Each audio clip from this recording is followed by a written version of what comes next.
হাসরের ময়দানের চিত্রে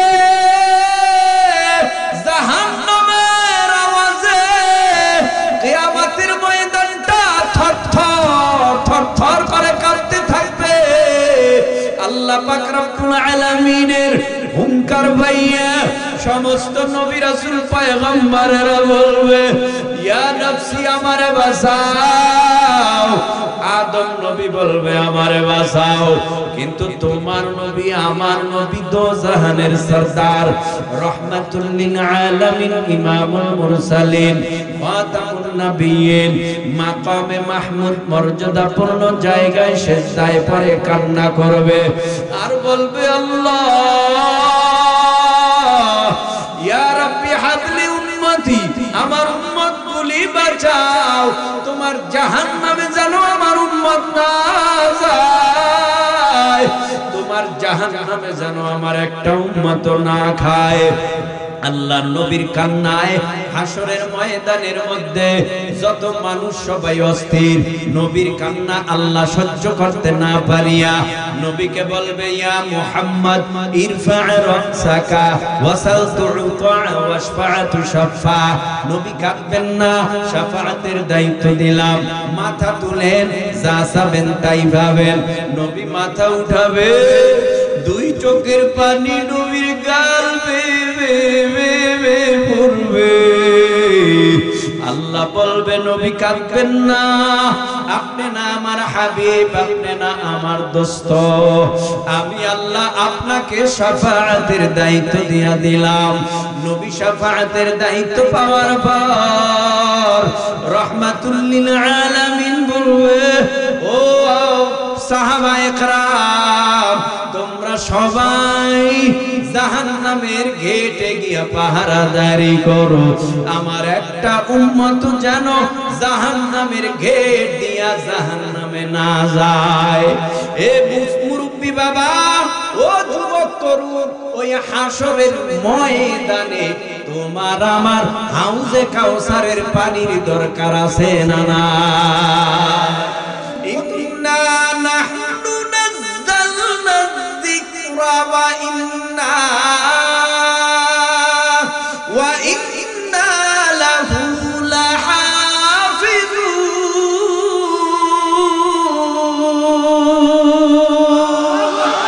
এই কালামে জিন্দা কুরআনে হাকীম, হিকমতে লা ইয়াজাল আস্তু কাদিম, জামিউল ইলমি ফিল কুরআনে হাকীম, তাকাসুরাত আনহু আফহামুর রিজালি, ওয়া কুরআন কালামুল্লাহ বাশারু কাদিমাস্তি কাদিমাস্তি নয়নো। ইন্না নাহনু ওয়া ইন্না লাহু লাহাফিজুন। আল্লাহ বলেন, নিশ্চয়ই কোরআন নাযিল করেছি আমি আল্লাহ, আর এই কোরআনের হেফাজতের জিম্মাদারিও নিলাম আমি আল্লাহ। জোরে কোন সুবহানাল্লাহ। কোরআন নাযিলের বয়স হয়ে গেল 1450 বছর। এ যুবক, একটু জিহ্বা নাড়াইয়া মুহাব্বতের নজরে বলো, 1450 বছরের আগের কোরআন এখনো আপনাদের বরগুনা জেলায় আগের মতো আছে না নাই? সারা দুনিয়ার জমিনের মধ্যে 1450 বছরের আগের কোরআন এখনো আগের মতো আছে না নাই? কোরআনের মধ্যে সূরা ফাতিহা আগেও যেমন ছিল এখনো তেমন আছে। আর সূরা ফাতিহাটা কেমন? বলে, যত পরে তত মজা বাড়ে, যত পরে তত মজা বাড়ে। ইমাম সাহেব সূরা ফাতিহা পড়ে, ইমাম সাহেবের কণ্ঠে তেলাওয়াত শুইনা মুসল্লিরা হাউ মাউ করে চোখের পানি ফেলায়া কান্না করে। হায় হায়, মনে হয় সবে মাত্র না জানি কোরআন নাযিল হইতেছে। প্রত্যেক নামাজের পর, প্রত্যেক নামাজের শুরুতে সূরা ফাতিহা পড়ে, যার কণ্ঠের তালাওয়াতে যত রুহানিয়াত তার কণ্ঠজার যত ভালো, তার জবানের কণ্ঠের তালাওয়াত তত মজা। কোরআনের মজা কখনো কমে নাই, কিয়ামত পর্যন্ত কোরআনের মজা বাড়তেই থাকবে। এই মজাটা কে দিয়েছে? কোরআন এমন একটা কিতাব, ধরলে সওয়াব, দেখলে সওয়াব, পড়লে সওয়াব, নামাজে পড়লে সওয়াব, বাহিরে পড়লে সওয়াব, অর্থ জেনে পড়লে সওয়াব, না জেনে পড়লে সওয়াব। তুমি পড়তে পারো না, তেলাওয়াতকারীর কাছে বৈশা বৈশা কোরআন তেলাওয়াত করলেও সওয়াব। কত পরিমাণ সওয়াব! তেলাওয়াত কইরা যতটুকু সওয়াব অর্জন করলো, তুমি কাছে বৈশা শুই না ততটুকু সওয়াব তোমার আমলনামায় পাইলা। কোরআন কেমন দামি! বলে কোরআন যদি একটা কার্ডের উপরে উঠে কার্ড দামি হয়ে যায়, কাগজের টুকরা কোরআনে ঢুকলে কাগজের টুকরা দামি হয়ে যায়। এই কোরআনটা যদি একটা গ্লাসে ঢুকে, কাবারে ঢুকে, কাপুরের কাবার দামি হয়ে যায়। কার্ডেই তো কোরআন না, দামি হইল কেন? কাগজেই তো কোরআন না, কাগজ দামি হইল কেন? কাপুরের টুকরাই তো কোরআন না, দামি হইল কেন? শুধুমাত্র কারণ কোরআনের সহবতে থাকার কারণেই কার্ডের দাম, কাগজের দাম, কাপুরের দাম, ঠিক কিনা? যার সিনায় কোরআন আছে তাদের সোহবতে বসলে দাম আছে না নাই? কম না বেশি? হযরত মুহাম্মদুর রাসূলুল্লাহ সাল্লাল্লাহু আলাইহি ওয়াসাল্লামের সিনায় কোরআন হযরত উমর কাছে দামি হয়ে গেছে, সুবহানাল্লাহ সুবহানাল্লাহ। আবু বকর কাছে দামি হয়ে গেছে, উসমান দামি হয়ে গেছে, আলী দামি হয়ে গেছে। এদিকে ভিন্ন চ্যাপ্টার আমি আপনাদের সামনে যে একটা সূরা তেলাওয়াত করেছি, সূরাতুল কাউসার। কোরআনের মধ্যে সর্ববৃহত্তম বড় সূরার নাম সূরাতুল বাকারা, ছোট সূরার নাম সূরাতুল কাউসার।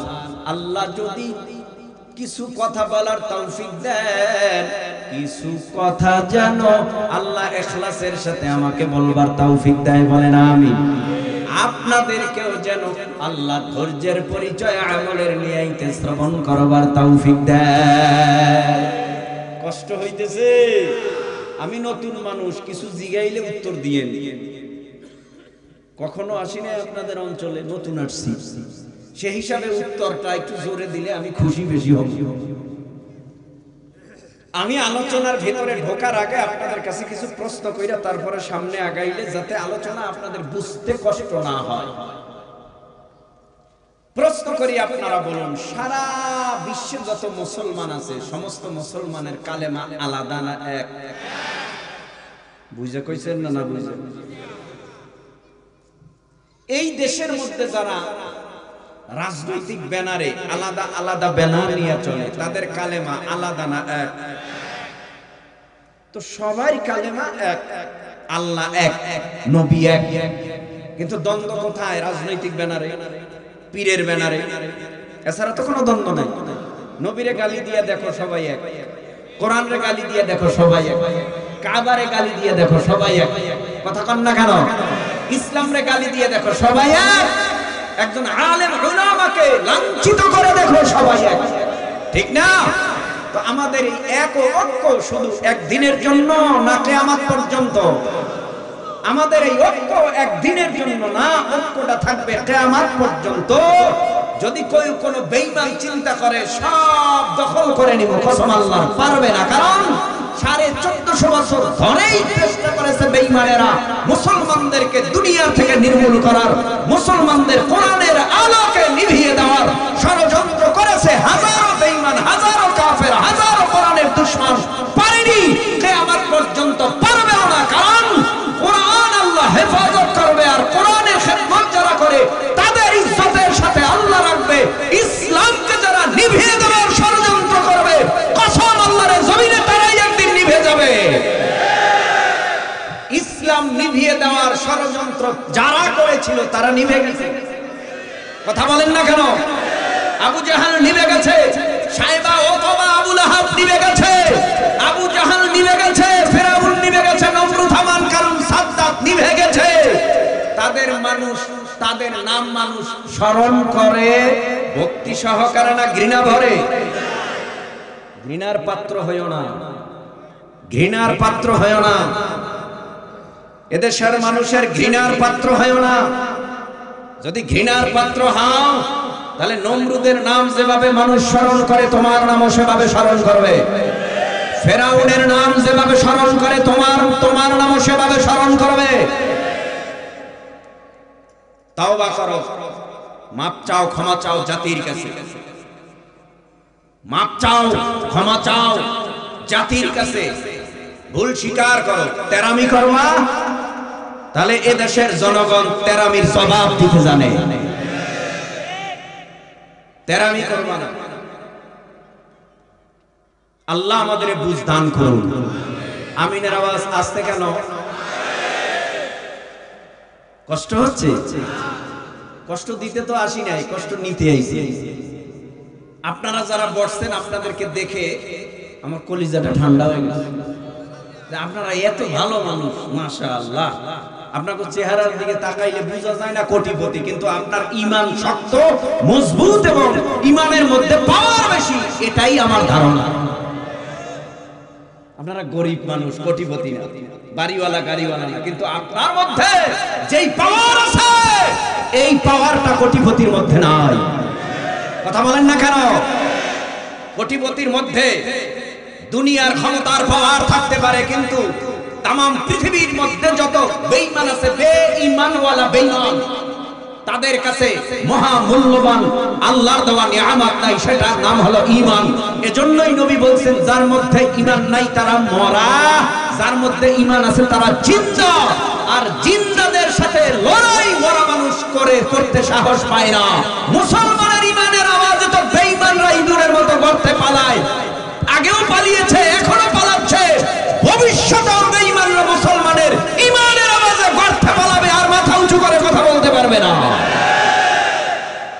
যদি আমরা আওয়াজের মতো আওয়াজ তুলতে পারি, শুকরান, ইনশাআল্লাহ আমাদেরকে কেউ দাবায় রাখতে পারবে না। পারবে? আমাদের কেউ দাবায় রাখতে পারবে না। ওই চরমনার জমিনের ফজলুল করিম রাহমাতুল্লাহ আলাইহি নাম শুনছেন না আপনারা? দাবায় রাখতে পারে না বলে গিয়েছেন, তা ফলতেছে, আমরা দেখতেছি, সমস্যা নেই। আসুন এক ঐক্য হইয়া ইসলামের পতাকা উত্তোলন করতে হবে আমাদের। রাজি আছেন? রাজি আছেন? আল্লাহ কবুল করুন, বলেন আমিন। এবার প্রশ্ন করি, জবাব দেন। পবিত্র কোরআনে কোনো ভুল আছে? সন্দেহ আছে? কথাটা আমার? কার কথা? যালিকাল কিতাবু লা রাইবা ফীহি হুদাল লিল মুত্তাকিন। এটা সেই কিতাব যেই কিতাবের মধ্যে কোনো ভুল নাই, সন্দেহ নাই। এই কিতাব মুত্তাকিদের জন্য হলো হিদায়াত। এবার আসুন, কোন প্রেক্ষাপটে সূরা কাউসার আল্লাহ রাব্বুল আলামিন নাযিল করেছেন, প্রেক্ষাপটটা জানা দরকার। এই দুনিয়ার জমিনের মধ্যে আমার নবীর আগে একজন নবীকে আমার আল্লাহ দুনিয়ার জমিনে পাঠাইছেন, নবুয়ত দিবেন, তারে আসমানি কিতাব দিবেন, ইনজিল। নাম হলো নবী ঈসা আলাইহিস সালাম। ঈসা নবী আল্লাহর দরবারে দোয়া করছে, আল্লাহ তুমি আমার বিশ্ব নবীর উম্মত বানায় দাও। আল্লাহ কবুল করে আসমানে উঠায় নিল। এই জমিনের মধ্যে আল্লাহ নবী রাসূল পয়গম্বর পাঠায় না 570 থেকে 600 বছর পর্যন্ত। 600 বছর পর্যন্ত নবী নাই, রাসূল নাই, পয়গম্বর নাই। এই সুযোগে মানুষের অন্তরে ওয়াসওয়াসা দিয়া, ধোঁকা দিয়া মানুষগুলিকে শয়তান সভ্য বানায় দিছে।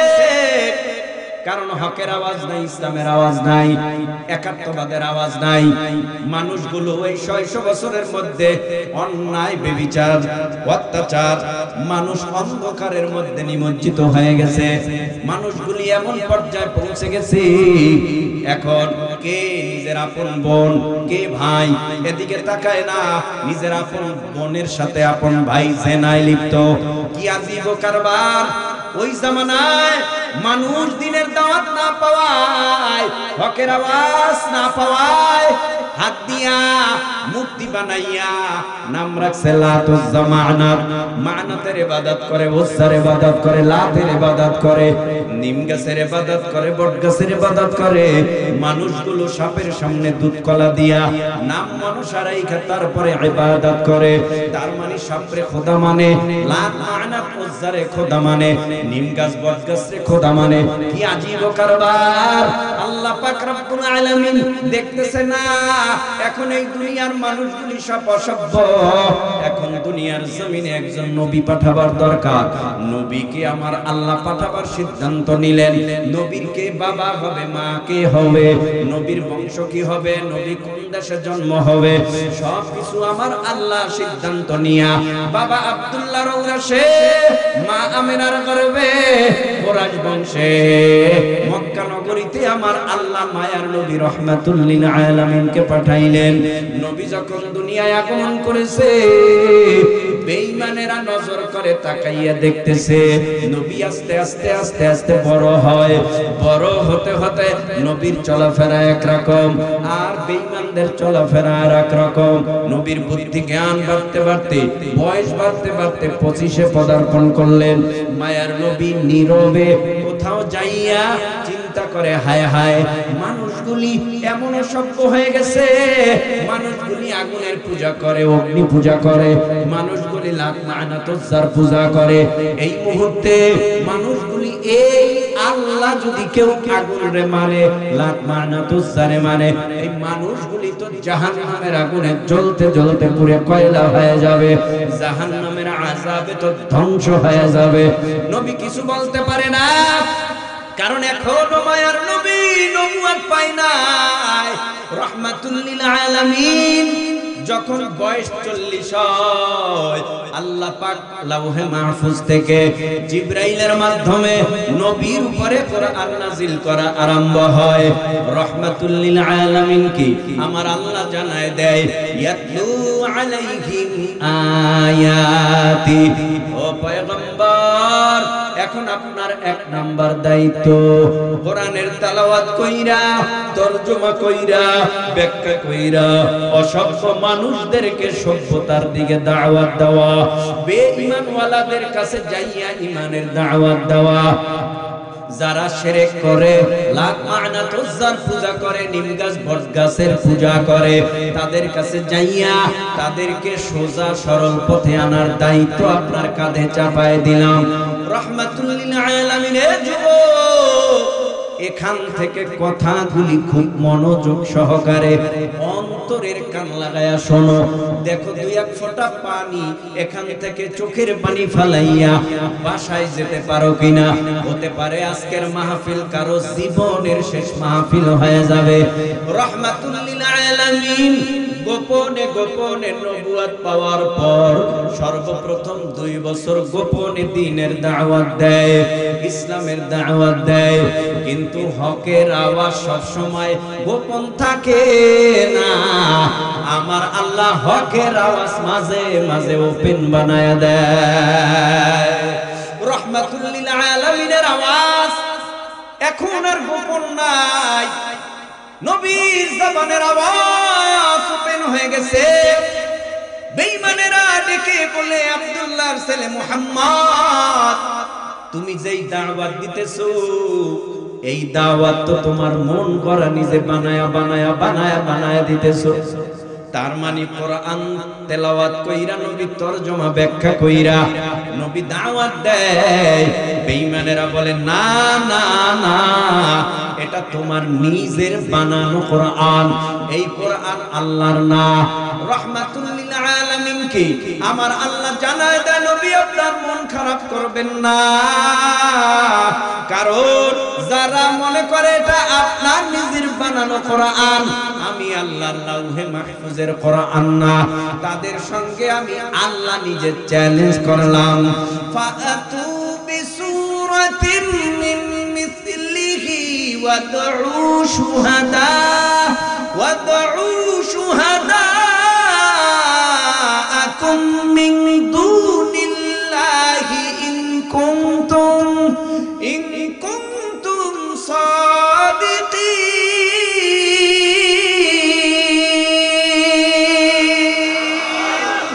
আল্লাহ পাক রব্বুল আলামিন বলেন, ও পয়গম্বর, যারা বলে এটা আমি আল্লাহর কোরআন না, চ্যালেঞ্জ করেন ওই সকল বেঈমানের সাথে।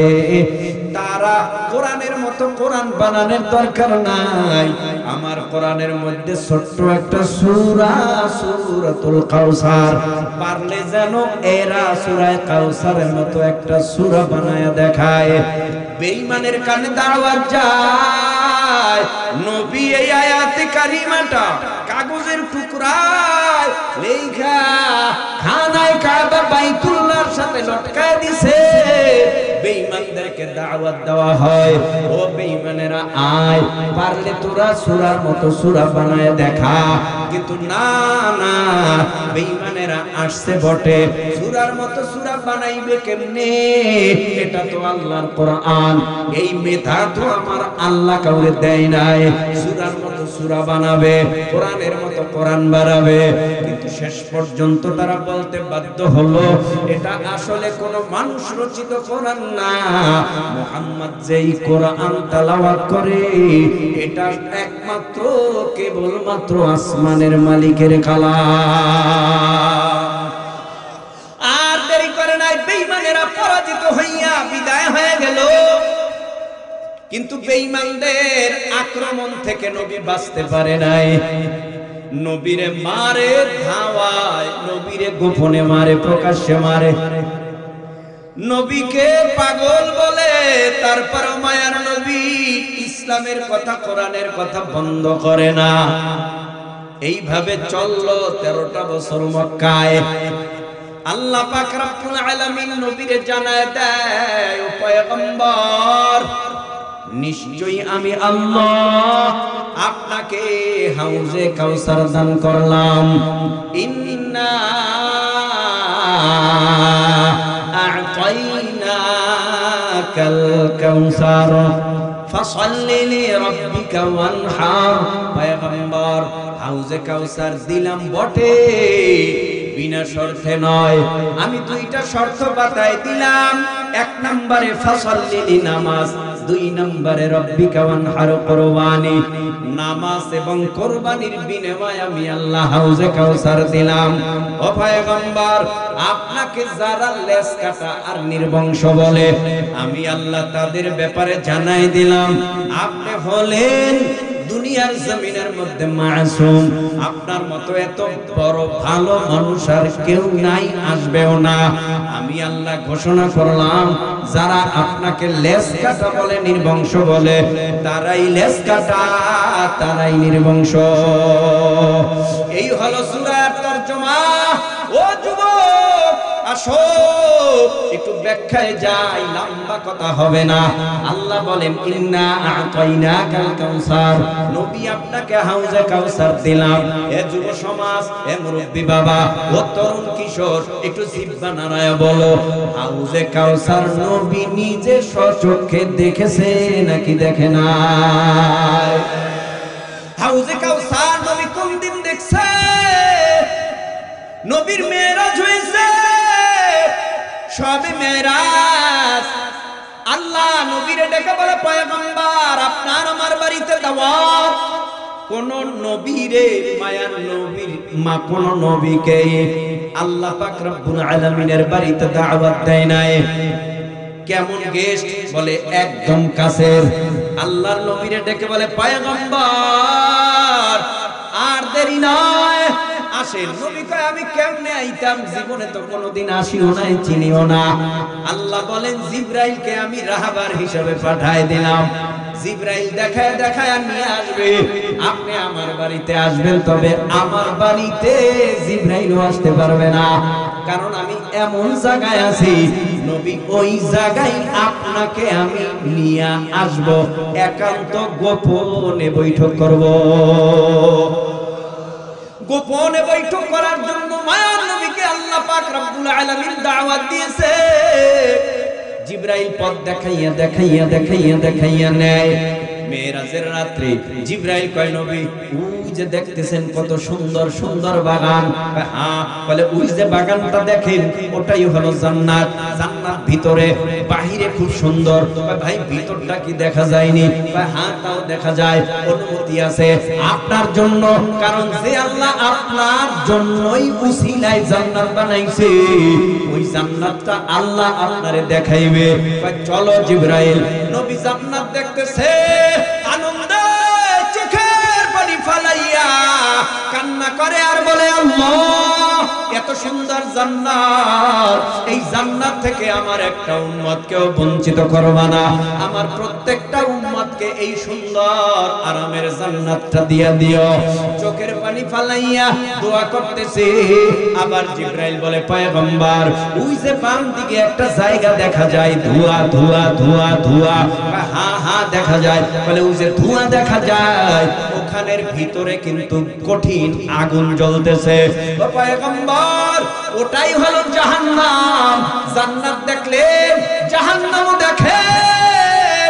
পয়গম্বর জাহান্নাম যখন দেখতে যায় চোখের পানি ফালাইয়া কান্না করে আর বলে আল্লাহ, এত বড় ভয়ানক জাহান্নামের কথা আমি শুনেছি, কোনোদিন দেখি নাই।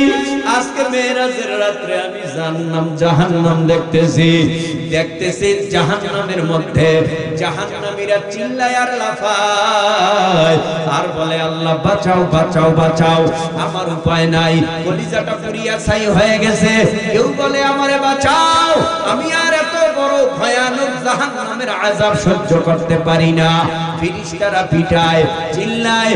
আল্লাহর পয়গম্বর চোখের পানি ফালাইয়া কান্না করে আর বলে আল্লাহ, এত বড় ভয়ানক জাহান্নামের আগুন আমার দুর্বল উম্মতেরা সহ্য করতে পারবে না। উম্মতকেই ভয়ানক জাহান্নামের আগুন থেকে বাঁচায় দিও।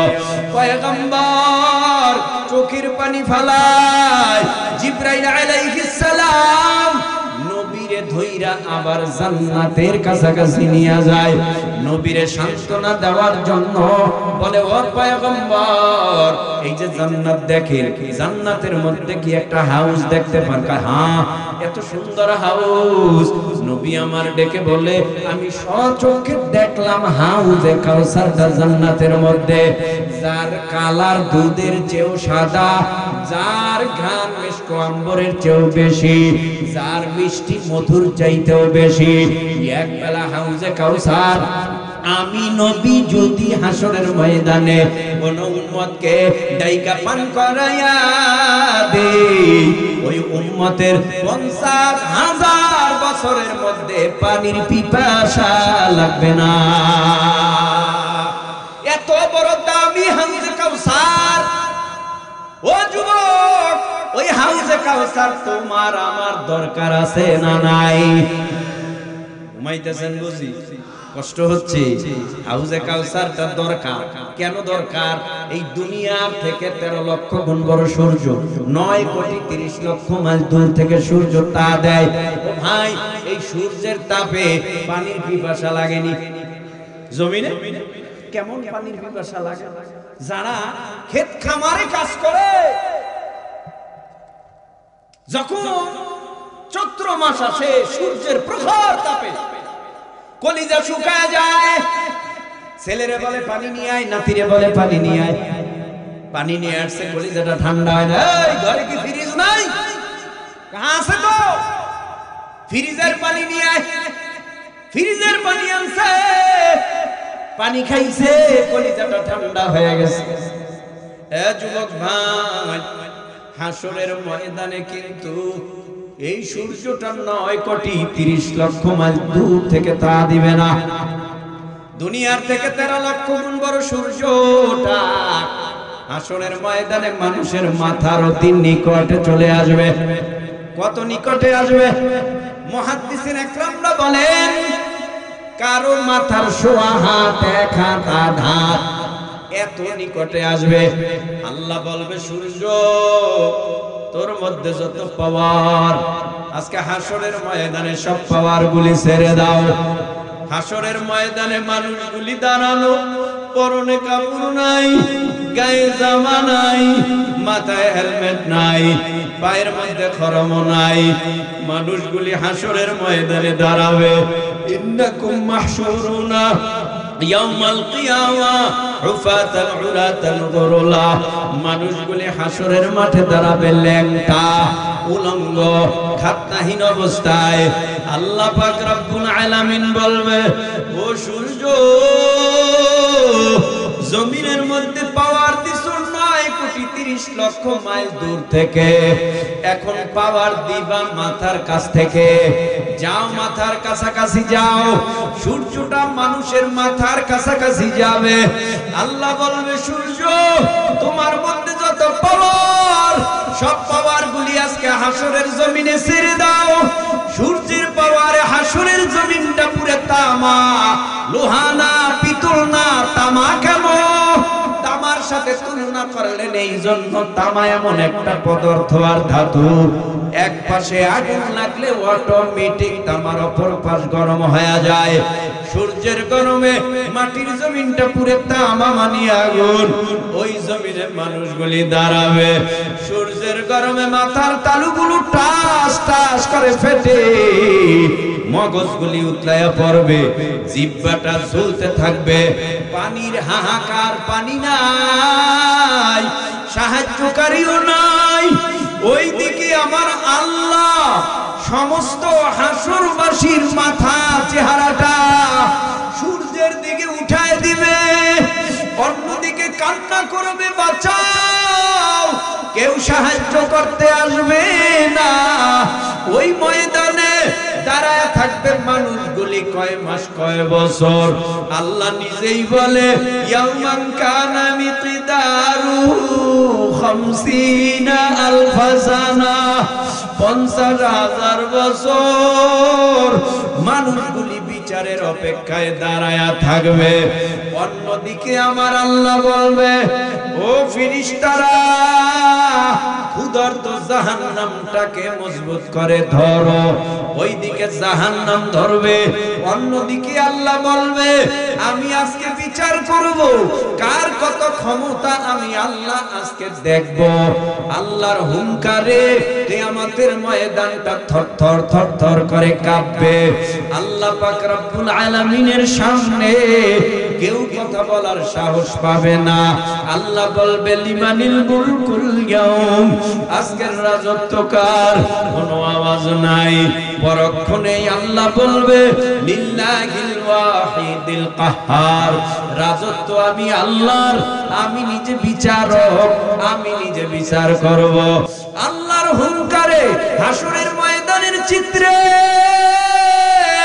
জাহান্নামের আওয়াজে কিয়ামতের ময়দানটা থরথর থরথর করে কাঁপতে থাকবে। আল্লাহ পাক রব্বুল আলামিনের হুঙ্কার পাইয়া সমস্ত নবী রাসূল পয়গম্বরেরা বলবে, ইয়া নফসি, আমারে বাঁচাও। আদম নবী বলবে, আমারে বাঁচাও। কিন্তু তোমার নবী, আমার নবী দোজাহানের সরদার, রাহমাতুল লিল আলামিন, ইমামুল মুরসালিন, খাতামুন নবিয়্যিন, মাকামে মাহমুদ মর্যাদাপূর্ণ জায়গায় সিজদায় পড়ে কান্না করবে আর বলবে, আল্লাহ, ইয়া রাব্বি হাবলি উম্মতি, আমার উম্মতগুলি বাঁচাও। তোমার জাহান্নামে যেন আমার উম্মত না যায়, তোমার জাহান্নামে যেন আমার একটা উম্মত না খায়। আল্লাহ নবীর কান্নায় হাসরের ময়দানের মধ্যে যত মানুষ সবাই অস্থির। নবীর কান্না আল্লাহ সহ্য করতে না পারিয়া নবীকে বলবে, ইয়া মুহাম্মদ, ইরফা রাসাকা ওয়াসাল তু'তা ওয়াশফা তুশফা। নবী কাঁদবেন না, শাফাআতের দায়িত্ব দিলাম। মাথা তুলেন, যা চাবেন তাই পাবেন। নবী মাথা উঠাবে, দুই চোখের পানি নবীর গাল বেয়ে পড়বে। আল্লাহ বলবে, নবী কাঁদবেন না, আপনি না আমার হাবিব, আপনি না আমার দোস্ত। আমি আল্লাহ আপনাকে শাফাআতের দায়িত্ব দিয়া দিলাম। নবী শাফাআতের দায়িত্ব পাওয়ার পর রাহমাতুল লিল আলামিন বলবে, ও সাহাবায়ে কেরাম তোমরা সবাই জাহান্নামের গেটে গিয়া পাহারাদারি করো, আমার একটা উম্মত যেন জাহান্নামের গেট দিয়া জাহান্নামে না যায়। এ মুরব্বি বাবা, ও যুবক তরুণ, ওই হাসরের ময়দানে তোমার আমার হাউজে কাউসারের পানির দরকার আছে না না? কত বড় জটিল আর কঠিন ময়দান! ওই ময়দানে হাউজে কাউসারের পানি ছাড়া পানি আছে, এই হাউজে কাউসারের পানির দরকার আছে নি? হাউজে কাউসারের পানি খেতে হলে দুটো বিনিময়ে খাওয়া যাবে। কয় বিনিময়? এক নাম্বার নামাজ, দুই নাম্বার কুরবানি। রাজি আছেন নামাজ পড়তে? কয় ওয়াক্ত? কয় ওয়াক্ত? 5 ওয়াক্ত নামাজ ছাড়া হাউজে কাউসার আমার কিসমতে হবে না, কুরবানি ছাড়া হবে না। ও ভাই, হালকা কথা নামাজের উপরে বলি, কাউসার দরকার, তবে বিনিময় লাগবে নামাজ আর কুরবানি। এই হাউজে কাউসার ছাড়া তোমার আমার পরকালে কলিজা ঠান্ডা হবে না। বয়ান শুনবেন নি আর? হ্যাঁ, কষ্ট কষ্ট মনে হইতেছে। হ্যাঁ, উঠে যায় কেউ? কষ্ট হয়? বন্ধু তোমার পা কেটে গেলে ব্যথা হয় কেন বুকে? বন্ধু তোমার হাত ভেঙে গেলে জল আসে কেন চোখে? বন্ধু তোমার ভাই মরে গেলে তুমি কাঁদো কোন দুঃখে? বন্ধু তোমার ঘর পুড়ে গেলে ভেঙে পড়ো কোন শোকে? বলবে আমায় পাগল, তুমি বোঝো না সহজ কথা, যে কোনো অঙ্গে আঘাত পেলে যে সারা দেহ করে ব্যথা, শিরায় শিরায় রক্ত ধারায় মিশে যায় যন্ত্রণায়, প্রকৃতির সেই শাশ্বত বিধান তুমি কেন বুঝলে না? ওগো বন্ধু আমার, তাহলে এবার আসল কথাটা শোনো, সারা দুনিয়ার মুসলমানের ভেদা ভেদে নাই কোন, ঠিক কি না? ওগো বন্ধু আমার, তাহলে এবার আসল কথাটা শোনো, সারা দুনিয়ার মুসলমানের ভেদা ভেদে নাই কোন, উত্তর হতে দক্ষিণ মেরু সকল মুসলমান, সাদা কালো আর ধনী গরিব সবে এক দেহ প্রাণ। মুসলমান মুসলমান আমি তো মুসলমান, তুমি তো মুসলমান, সবাই তো মুসলমান।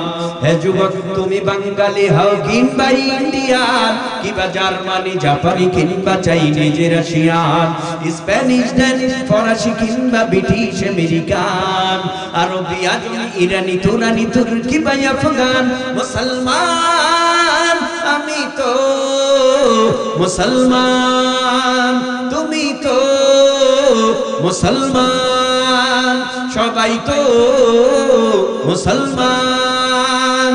তুমি সাদা হও কিবা কালো হও, দেখো রক্ত তোমার লাল, ঠিক না? তুমি সাদা হও কিবা কালো হও, দেখো রক্ত তোমার লাল, সুখী হও কিবা দুঃখী হও, রেখো ঈমান নির্ভেজাল, কাছে রাও কিবা দূরে রাও, তবু কাবাই তোমার ঘর, স্লোগানে তোমার কেঁপে উঠে আজ পৃথিবীটা থরথর, কাছে রাও কিবা দূরে রাও, তবু কাবাই তোমার ঘর, স্লোগানে তোমার কেঁপে উঠে আজ পৃথিবীটা থরথর, মৃত্যু তোমায় জানায় সালাম, দূরে থাকে শয়তান। মুসলমান আমি তো মুসলমান, তুমি তো মুসলমান, সবাই তো মুসলমান। হতে পারো তুমি প্রাচ্যের কিবা হতে পারো প্রতিচির, হতে পারো তুমি সংসারী কিবা হতে পারো মুসাফির, হতে পারো তুমি প্রাচ্যের কিবা হতে পারো প্রতিচির, হতে পারো তুমি সংসারী কিবা হতে পারো মুসাফির। যদি শুনে থাকো কোথাও কখনো মাজলুমানের ডাক, গৃহ পরিবার প্রেয়সী বন্ধু পরে থাক, পরে থাক, ছুটে যাও আগে দুর্বার বেগে জিহাদের ময়দান, ঠিক না? ছুটে যাও আগে দুর্বার বেগে জিহাদের ময়দান। মুসলমান আমি তো মুসলমান, তুমি তো মুসলমান, সবাই তো মুসলমান, ঠিক কিনা? ফাসাল্লি লিরাব্বিকা ওয়ানহার। এক নম্বরে নামাজ, দ্বিতীয় নম্বরে কোরবানি। নামাজ পড়ব কার জন্য? আওয়াজ আসবে আল্লাহর জন্য। কোরবানি করব কার জন্য? আওয়াজ আসবে আল্লাহর জন্য। আল্লাহ এক আয়াতে জানায় দেয়, কুল ইন্না সালাতি ওয়া নুসুকি ওয়া মাহইয়ায়া ওয়া মামাতি লিল্লাহি রাব্বিল আলামিন।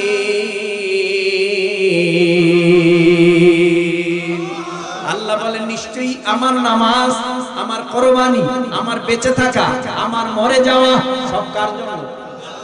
ও ভাই, নামাজের গুরুত্ব দাও। নামাজ ছাড়া বিকল্প কোনো রাস্তা নাই। সাহাবায়ে কেরামের যুগে এক সাহাবী নবীর কাছে একটা অভিযোগ নিয়ে হাজির হয়ে গেল।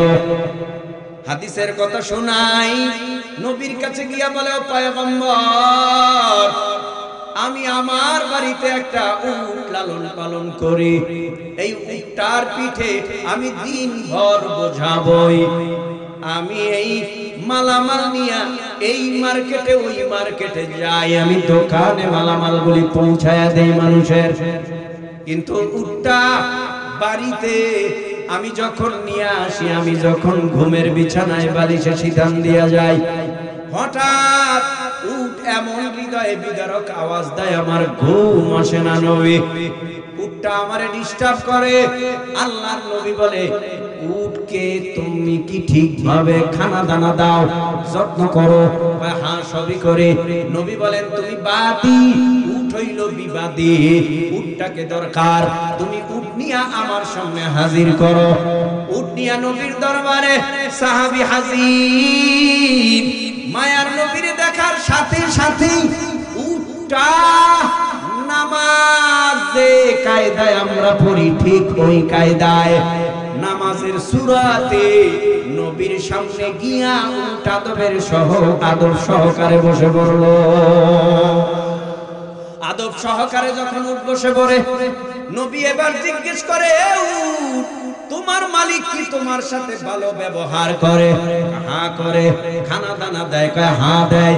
তোমার যত্ন নেয়নি? কয় হ্যাঁ দেয়, নেয়। এমন কোন কাজ নাই মালিক আমার করে না। আমার মালিক আমার সব যত্ন করে। তাহলে রাত্র বেলা কেন তুমি তোমার মালিককে ঘুমাইতে দাও না? ও পয়গম্বর, এই অভিযোগ দিছে কি আমার মালিক আপনাকে? হ্যাঁ। উট এবার চোখের পানি ফালাইয়া কান্না করে আর বলে, পয়গম্বর, আমার মালিক সারাদিন কষ্ট করে, আমি বুঝি করি না। আমিও তো কষ্ট করতে করতে আমার হাড়টি পর্যন্ত ব্যথা হয়ে যায়। মালামাল টানতে টানতে আমার শরীরে জ্বর এসে যায়। সারাদিন মালামাল টাইনা এরপরে ঘরের ভিতরে আসি। আমারও তো মন চায় আমি একটু বিশ্রাম করে ঘুমাই। আমার শরীরটাও ভালো থাকে না। ও পয়গম্বর, কিন্তু আমার মালিক এশারের নামাজ না পড়াই দুর্বল শরীর নিয়ে যখন বিছানায় ঘুমায় যায়, আমার মালিকের প্রায় নামাজটা ফল এশারেরটা কাজা হয়ে যায়। আমি ডাকতে থাকি আর বলি, মালিক আর ঘুমাইও না, জাহান্নামের 1 সেকেন্ডের আযাব তুমি সহ্য করতে পারবা না। আমি তোমার নুন খাই বলেই তোমার গুণ গাই। তুমি একটু তাড়াতাড়ি করে উঠে যাও, নামাজে দাঁড়াইয়া যাও, নামাজ আদায় কইরা তারপরে ঘুমাও। ঘটনা শুইনা নবীও কাঁদে, সাহাবী কাঁদে, উটও কাঁদে। রাসূল ডেকে বলে, ও সাহাবায়ে কেরাম, উটের কোনো দোষ নাই। তুমি নামাজ না পড়ার কারণে উটটা তোমারে ডাকে, কিন্তু তুমি বুঝো না, হৃদয় বিদারক আওয়াজ দেয়। এরে আল্লাহর বান্দারা, নামাজ ছাড়া বিকল্প কোনো রাস্তা নাই। নামাজ আমাদের দরকার। নামাজ ছাড়া জান্নাত পাওয়াও যাবে না। আল্লাহর গোলাম, চিন্তা ভাবনা করে দেখো, হায়াতের জিন্দেগির মধ্যে কত ওয়াক্ত নামাজ কাজা করেছো?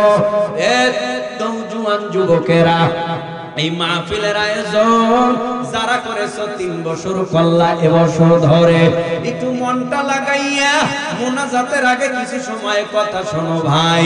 তুমি কি মনে করেছো তোমার হায়াতি জিন্দেগিটা তুমি কোন রাস্তায় চালাইতেছো?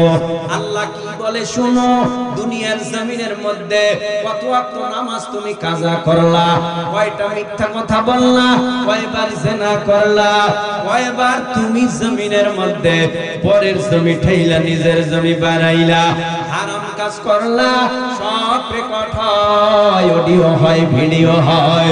আল্লাহ পাক রব্বুল আলামিন বলে মালি হাযাল কিতাব লা ইউগাদিরু সগীরাতান ওয়ালা কাবীরাতান ইল্লা আহসাহা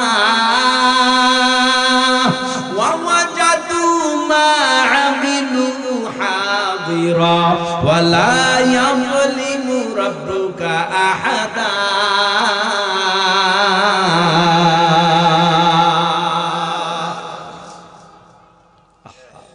শেষ করে দেই, হ্যাঁ লোকজন জায়গা ফাঁকা হইছে নি?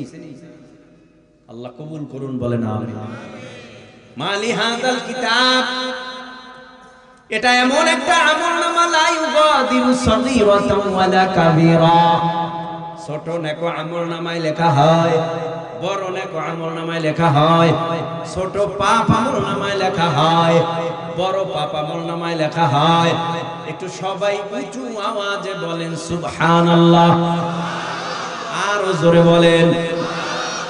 আমলনামায় লিখছে নাকি লিখবে? নগদ না বাকি? তাহলে যেই বেঈমানেরা কয় নগদ যা পাও হাত পেতে নাও, বাকির খাতা শূন্য থাক, আখিরাতে ওরা বাকি কয়। আসলে দুনিয়া নগদ না আখিরাত নগদ? দেখেন তো, হ্যাঁ আখিরাত। আর যারা বলে আখিরাত বাকি দুনিয়া নগদ, জমিনের মধ্যে ওদের মগজে পছন্দ হয়েছে, এরা সবচাইতে ঘৃণিত জমিনের মধ্যে, ঠিক কিনা বলে? আবার বলে কি দেয়ার ইজ নো গড, আল্লাহ বলতে কিছু নাই। ও ভাই একটু মহব্বতে বলো আমাদের আল্লাহ আছে না নাই? কয়জন আল্লাহ, কয়জন? ওরা বলে আল্লাহ নাই, আর আমরা বলি আল্লাহ আছে। আল্লাহ যে আছে তার হাজার দলিল আছে, দলিল ছাড়াই তো আল্লাহ আছে, আর দলিল চাইলে তো তাও আছে। এই যে মুরব্বি যারা বসছেন এখানে, দাড়ি বাঁকছে, দাঁত পড়তেছে, শরীরে শক্তি কমতেছে, এ করছে কি? এজন্য আসো হায়াতি জিন্দেগির মধ্যে যত পাপ যত নেক সব লিপিবদ্ধ হয়। এটার एग्जांपल দেই, জমিনের মধ্যে বারবার ঘরের মধ্যে চুরি হয়, হয়নি চুরি? মালিক চিন্তা করে চোর ধরতে পারি, কি করা যায়? এই সিসি ক্যামেরা লাগা, সিসি ক্যামেরা লাগাইছে, সিসি ক্যামেরা এমন জায়গায় লাগাইছে চোর দেখছে, মুখোশ পইরা সিসি ক্যামেরা ভাঙা ফেলাইছে। আবার মালিক বলে এমন জায়গায় সিসি ক্যামেরা লাগাবো এই সিসি ক্যামেরা যেন আর চোরাইও দেখতে না পারে, গোপনে লাগাই দিছে এমন জায়গায়, এমন জায়গায় গোপনে সিসি ক্যামেরা লাগাইছে, ওই জায়গা এইবার আর চোরাই চিনে না। দিব্যি আরামে ঘরে ঢুকছে, ঘরে ঢুকা আলমারি শোকেস যেখানে যা পাইছে স্বর্ণ গহনা সব গাটি লইয়া চোরাই বের হয়ে গেছে। দিব্যি আরামে মনে করছে ঘরে সিসি ক্যামেরা নাই, বাইচা গেলাম। পরের দিন মালিক আইসা দেখে ঘরের ঠাই ভাঙ্গা, ঘরের গ্রিল ভাঙ্গা, ঘরের দরওয়াজা ভাঙ্গা। চিন্তা করে কাম মনে হয় আজও করছে, ঘরে মনে হয় চুরি করছে। সিসি ক্যামেরার দিকে তাকায়, গোপনে যেটা লাগাইছে, না না না, আজকে সিসি ক্যামেরা ভাঙতে পারে নাই, আজকে সিসি গোপন ক্যামেরা ঠিকই আমার কাছে আছে। হঠাৎ সিসি ক্যামেরার ভিডিও ফুটেজটা দেখতে গেছে, হ্যাঁ অন করছে, ভিডিও দেখতেছে। এদিয়াবাদের পাশের বাড়ির চোর দৌড়াইয়া গেছে মেম্বারের কাছে। মেম্বার সাহেব, অবস্থা ভালো না, আমার ঘরে যে চুরি করেছে ওর ভিডিও ফুটেজ আমার কাছে আছে।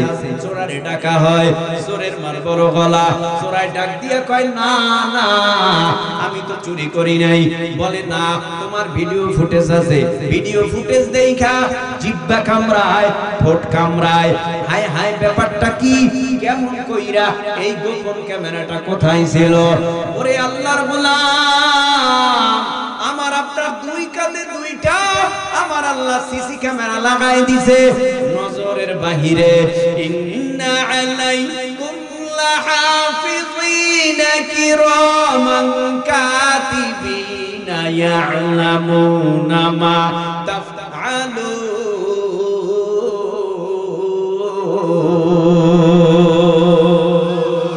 দুই কাঁধে দুটো ভাই, আল্লাহু আকবার আসতে বলেন কেন? কি মোনাজাতের আগে ঈমান দুর্বল হয়ে গেছে? আল্লাহু আকবার জোরে বলেন। আল্লাহু আকবার যত জোরে বলবেন তত বেঈমানেরা জমিনের মধ্যে কম্পন সৃষ্টি হবে। আল্লাহু আকবারের আওয়াজ যত কমবে বেঈমানরা আমাদের মাথায় লবণ রাইখা বড়ই খাওয়ার চেষ্টা করবে। এই সুযোগ আমরা এদেশের মুসলমানেরা দিব। কথা বলো না কেন? এই স্বাধীন জমিন কাউকে অপবিত্র করতে দিব? কত বেঈমানেরা চিন্তা করে সব দখল কইরা নিয়ে যাবে। 1 ইঞ্চি মাটির উপরে থাবা দিলে আমরা তাদের কলিজার উপরে থাবা দিব। এত সহজ? এদেশের মানুষ সজাগ না ঘুমন্ত? এই আপনারা ঘুমান না সজাগ? যদি শুনেন এই আমাদের দেশকে কেউ গ্রাস করে নিয়ে যাওয়ার পরিকল্পনা করে, স্বপ্ন দেখে, বাস্তবায়ন হতে দিবেন? অসম্ভব। আমার ভিটা বাড়ি যেমন আমার কাছে যত্নের, আমার ভিটা বাড়ি যেমন আমার দলিলকৃত জমিন যেমন আমার কাছে যত্নের, তার থেকে বেশি যত্ন করতে হবে 56,000 বর্গ মাইলের মাটি। যত্ন সহকারে আমাদের ধরে রাখতে হবে। 1 ইঞ্চি পরিমাণ মাটি কারো হাতে তুলে দেব না। যদি রক্ত দেওয়া লাগে রক্ত দিব, জীবন লাগে জীবন দেব, প্রয়োজনে দেশের জন্য আবার শহীদ হব। কোন শকুনের নজর সহ্য করা হবে না। আমরা দেখেছি এদেশের মানুষ মরতে শিখেছে, শহীদ হতে শিখেছে। তারা আমাদের প্রেরণা, তারা আমাদেরকে প্রেরণা দিয়েছে, তারা আমাদেরকে শিখাইছে কিভাবে জীবন দিতে হয়, রক্ত দিতে হয়। কথা বলেন না কেন? আসুন সজাগ থাকুন, সোচ্চার থাকুন। বদরের মাঠে মুসলমানের সংখ্যা মাত্র 313 জন, বেঈমানের সংখ্যা 1000। তারপরেও মুসলমানদের কাছে আত্মসমর্পণ করে, সারেন্ডার করে ইঁদুরের মতো পালিয়ে গিয়েছে বেঈমানেরা। কারণ মুসলমানের হাতে অস্ত্র ছিল না, পাওয়ারই কলিজা ভরা ঈমান ছিল। ঈমানের আওয়াজে বেঈমানরা ওই ময়দান থেকে পালাইতে বাধ্য হয়েছে। মুসলমানের গলায় আল্লাহ বিজয়ের মালা পরাই দিয়েছে। সে আল্লাহ এখন আর নাই। যে আল্লাহ বেঈমানদেরকে হটাইয়া মুসলমানদেরকে বিজয় দিয়েছে, ওই আল্লাহ। আমি প্রায় সময় বলি বেঈমানদের হাতে অস্ত্র আছে, বেঈমানদের হাতে ট্যাং আছে, বেঈমানদের হাতে বোম আছে, বেঈমানদের হাতে ক্ষেপণাস্ত্র আছে, পারমাণবিক অস্ত্র আছে, কিন্তু বেঈমানের কাছে ঈমান নাই, কোনো টেনশন নাই। বেঈমানরা মরণে ভয় পায়, মুসলমানেরা মরণে ভয় পায় না। বেঈমানেরা মুসলমানদের ভয় পায়, আর কারণ হলো মুসলমান ভালো করে জানে মরলে শহীদ, বাঁচলে গাজী। আর বেঈমানরা এটাও জানে আমরা মরলে কোথায় যাবো আমরা নিজেরাই জানি। এজন্য আসুন সতর্ক, সাবধান। কোন দলের বিরুদ্ধে কথা বলে লাভ নেই, কিন্তু আমাদের বিরুদ্ধে আচরণ যারা করবে তাদেরকে আমরা ছাড় দিব না। এই বর্গ মাইল, এই 56,000 বর্গ মাইলের ইঞ্চি ইঞ্চি মাটির উপরে যদি কেউ নজর দেয়, আমরা নজরটা কেমনে থামাতে হয় এটা বাংলাদেশের জনগণ ভালো করে জানে। এজন্য আসুন সোচ্চার হই, সচেতন হই।